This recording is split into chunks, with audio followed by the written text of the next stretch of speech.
Este es probablemente, junto al vídeo que hice con Tim Burton, uno de los más especiales que he grabado para el canal, y he querido hacerlo de una forma totalmente libre y sin sentirme cohibido por nada, así que van a haber spoilers, los que no hayáis leído el libro de Call Me By Your Name, y hablo del libro, no de la película, porque ya sabéis que la película solamente es una parte de lo que es la novela.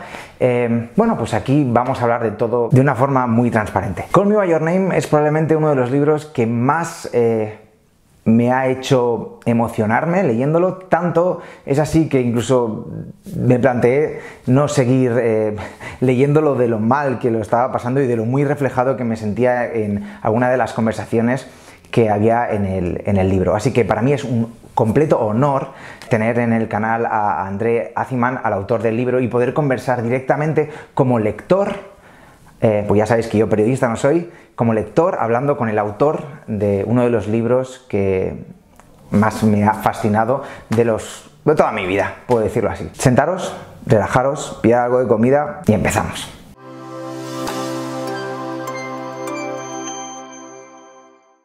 Okay, like this? Yep. Are we speaking in English? Yep. Okay. Feel comfortable? No, Spanish is better for me, but it's joking. I wanna try to learn Italian, but for me it's quite difficult. No, it's not. It's very easy for Spanish people. It's very easy. Yep. I wanna go straight to the point about the ending. The ending of the film. Of the novel. Of the novel. Okay. Which is, I think, quite a bit more interesting. Okay. The question is why? Why? Because I couldn't let go of the characters. I wanted to be with them some more. And I kept wanting, I said, okay, they're going to speak on the phone. And he's going to hear the boys playing in the living room. And he's in America. Elio is in America. Oliver is visiting the family, with his own family. And I said, okay, that's it, ended here. No, it's not over. Elio is going to visit him in his college town, and he's going to meet him, they're going to have a drink together, maybe he'll invite him for dinner at his house. And then I said, oh, okay, fine, that's good, but it's not the end. And I said, well, then the only other end I can think of is Oliver visiting him now in 20 years, and what will happen between them. Nothing's going to happen between them. And then I said, fine, that's it, that has to stop. And the editor said, yes, this is going to stop because we need to publish the book. I said, okay, fine. And then a few years later I realized I still want to be with these characters. I'm not finished, they're not finished. What shall we do? And at that point I decided to write another book. So when I was reading the book, I felt sort of a penitence at the end, because it was like all the time saying goodbye, and then they meet again, and then they say goodbye again. Why you didn't give them a happy life together? Because I wasn't ready to. I didn't think, I thought that Oliver was married, he now had children, he's a straight man, he's leading a conservative life, he is allegedly happy. And Elio, you don't know if he's straight, gay, or fluid, we don't know. And I didn't want to investigate, and I was happy with the ambiguity. I have a supposition. I think that it hurts a lot because you also lie to us. Because when you start reading the book, you have sort of sensation that it's the perfect love story. And then when you realize that it's not, it is the perfect. No, it's the perfect love story. You think? It is the perfect love story. Because a perfect love story is about, well, any perfect love in life is when you achieve complete, total openness. We call it intimacy with somebody else. There is nothing more beautiful than to know that someone knows you better than you know yourself, because you know them better than they know themselves. And it is this total, unimaginable intimacy. It's the kind of intimacy between Romeo and Juliet. There are no secrets left. There are never going to be secrets. There is no need for secrets. You are basically one person together. That is a happy love story. Whether they stay together or not is a different thing. So you think they both have a happy life? They have had a happy life. And why do you think that there's too much people connecting with this story? Because it gives you, it doesn't have to be somebody gay, it has to, because love is love. Love is love. And frankly, I have more girls who are teenagers, young teenagers, not even old teenagers, young teenagers, who read the book and buy the book many, many times and see the movie numberless times. I can see the movie like more than once, and I can read the book more than once. Yeah, but it's quite painful. Oh, it is painful. Yeah. Okay. So what I did is, because I miss the character so much, I reread some chapters. Okay. So I meet them again, but safely. Safely. I understand. No, but a lot of people cry, and I think that it gives them it's the portrait of the best thing that can happen in their lives.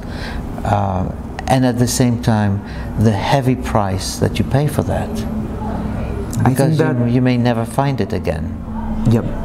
And that can happen too in life. Yeah, there's a mirror like in the whole story for the people who read it. Yeah, read it. And I think that what I don't understand, and I've said this very publicly many times, is what is it that grabs people and doesn't let go in this story? And sometimes I think it is, well, maybe it is the effect of my prose. My prose has a particular kind of melody to it. Once you get into it, you get trapped. Yeah. And you become the character himself. You become entirely associated with the character, so that you can no longer say, this is me and this is Elio. You can't, because fundamentally everything that Elio says, you know already. You've experienced it. I think this is one of the most painful things, because you all the time know what Elio thinks, but you never know what Oliver thinks. You don't. Because the author does not know what Oliver thinks. I never understood who Oliver is. So I cannot ask you what he thinks. No, because I wouldn't know. Why am I, as Elio, attracted to Oliver? Because he is exactly the opposite of who I am. What is so magical about Oliver is that suddenly you find out that he's exactly like you. He's exactly like you. He's more you than you are.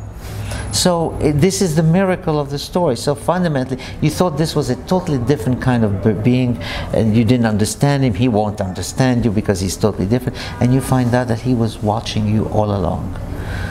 But people ask me to write the book from the Oliver's perspective, and I don't know how to do that, because I don't know how Oliver thinks. It's so painful to see how Elio gives all he had, and you didn't know how much Oliver wants to give him. You see some. You give some clues. Yes. No. Once they're in bed, you know that it is the person who's vulnerable is Oliver, not Elio. Totally. Because Elio is now more powerful. If he changes his mind, Oliver is devastated. Totally. And you can, in the film, they captured that very well, because I wanted the morning after to be a big disappointment for Elio. And you watch the face of Oliver as he is looking at Elio and realizes, oh God, he doesn't love me anymore, whatever. And so anyway. Why you never use the word love? Yeah, I don't. In the book. I never. You can say you love the sunshine, you love the beach, you love the meat, you love the peach. But I don't like to use the word love as an author. I don't like to use the word love, because once you use the word love, everything solidifies, everything becomes congealed, it freezes. Whereas I want things to stay as open and undefined and ambiguous as possible, because this is what our emotional life is. You know, people tell me, was this a love affair or was this an infatuation? I don't know the difference. I don't care for the difference. These are just words. the feelings themselves are entirely sort of in flux. They're constantly sort of in flux, and so you can't ever say this is love, this is not love, this is indifference. These are silly games that some writers do. John realized that he loved Mary. What does that mean? I don't know what it means, because you have to tell me, you have to show me, how does this work in him? Yeah, like an action or something that moves him to... Yeah, moves him. What moves him? Yeah. Was it what she said? Was it what she was looking like? Was it something tells him that this is not just a passing desire, it's something that's more solid and more, but at the same time more paradoxical, because when we are in love, half the time we don't want to be in love. Interesting point of view. Yeah. So what do you think about love, actually? Like how people relate with love, how couples are nowadays? Well, I mean, there are people who are together for many, many years, and so what happens is that the initial passion changes and evolves into something else. They may not have sex every single night. When you go out with a person for the first week, you have sex every day, and maybe more than once a day, and you have it in every single room of the house. Okay, because that's how it is. Nobody's different. Okay. But eventually you stop having sex in the kitchen, you stop having, you do it in bed, and then you find that you skip. And I find that over the years, things change in life. The love may be there. In fact, it becomes a form of very powerful affection and loyalty and all those wonderful feelings. But at the same time, it's not the initial thing that made you take all those risks and expect fantastic things from life. So you don't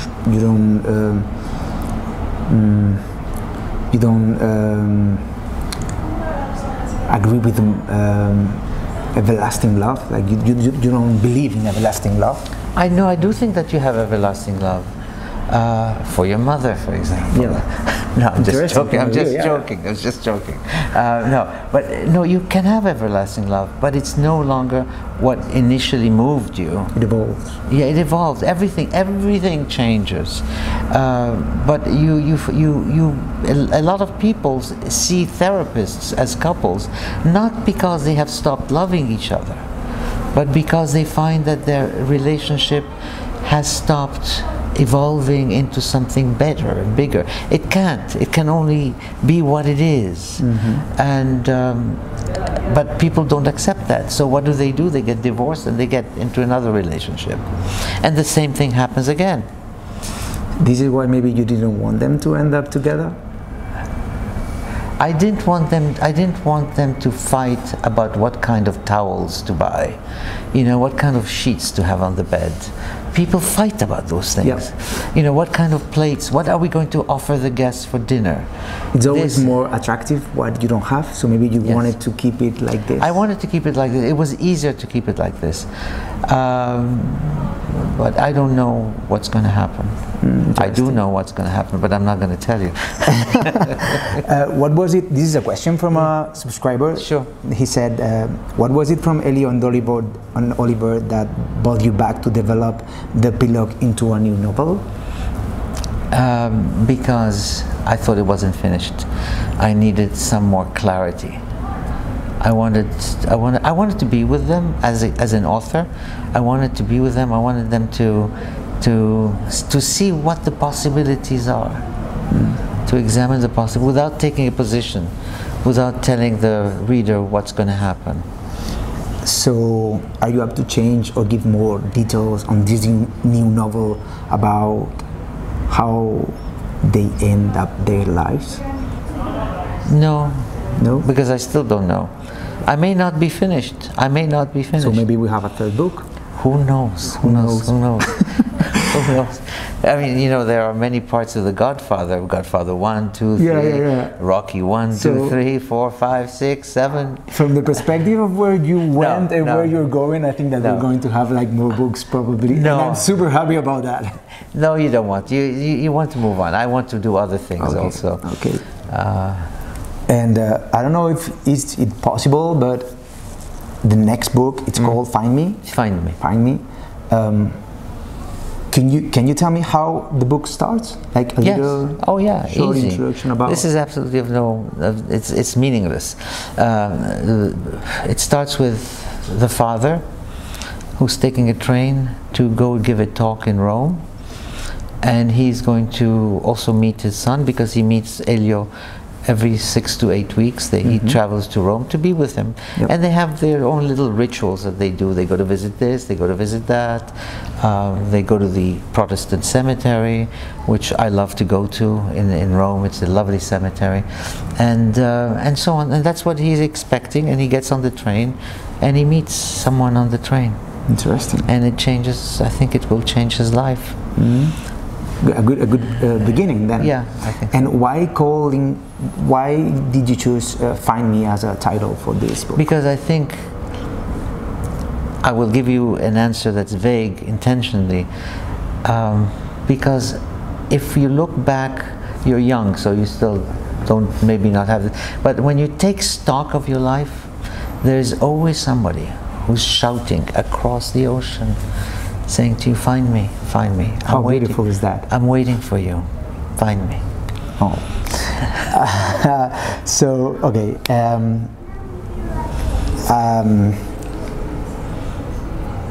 I just want to say as an ending of the interview or the conversation, thank you for accepting and for being with me today. Oh, you're welcome. And as someone gay who has grown up with not all the reference that I thought that I should have, I have to say thank you to you, because I think that your characters give some sort of a mirror to a whole new generation. I think so. And this is something super important. So as long as if you have come out to your parents, have you? Yeah. Oh, you see that's a lot of people tell me that my book was impelled them or inspired them to. I got to take this. I got to finish this. Yep. And if my father's not going to speak to me, I might have to speak to him. But fathers need also reference. So well, you have to give them a tool, a mirror, where they can look at and see how to deal with this kind of conversations. And there's not that much mirrors. There are none. There's zero. But the best mirror is when a father says, you know, I've known for a while about you. Oh, thank God, Dad. Why didn't you say anything? Well, I didn't want to. That is also miraculous. That's all you need, actually. That's all you need. And fathers, if you have an orthodox, sort of a religious father who is very strict and very conservative, then you have a battle to fight. Yep.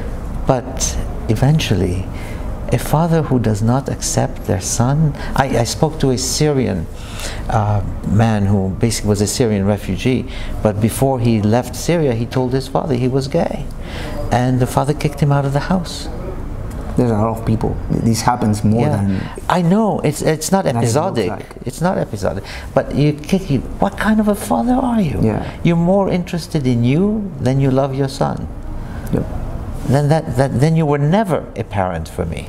And is it hard for you as someone who is not gay to empathize with this kind of moments who are more typical from someone who, like when you write a book about... Oh, no, come on, it's not difficult at all. No. It's not difficult at all. I mean, come on, this is not only coming out of my mind, okay, it's coming out of my whole life. And I was lucky enough to I have a lot of friends who have opened up to me about all kinds of things, not just about being gay. And I always listen, and I'm a good listener, and I always help them to tell me what I think is really in the back of their minds, because it's not always coming out. And they never forget this. But I also never forget the so many directions that life takes. And I'm always eager to hear more, which is why, you know, there are people who call me, and I know, okay, this is going to take an hour, but it's going to be enjoyable. I enjoy it, and I'm a lucky man that way. And I want my sons, if I have 3 sons, and if anything that sort of is different than the itinerary of everybody doing the same thing, I want them to feel that they can tell me anything they want. I ask them all kinds of things that are very, very inappropriate. Like, how many times a night do you have sex? I mean, I have no shame, okay? Yeah, but it's interesting to have this kind of relationship with your son. Well, I had it with my father, so I was very lucky. That's why I think that it's super important to have reference. You have your father as a good reference. It was a good friend. He always tells me, do you eat, do you get hungry after sex? I said, yeah. He says, it's normal. Just don't eat a lot afterwards, because then you'll get fat. I didn't listen to him. Yeah. Thank you, André. Yeah, thank you so much. It's been a pleasure. All the best to you. I don't have words enough to thank you all that you've given to me and to a lot of people who are probably watching us. Are they watching us now? Not exactly now, but they will. They will, like, okay. Maybe tomorrow. All right. Okay. Fine. You will send me a link when you can. Yeah, of course. And you have my email?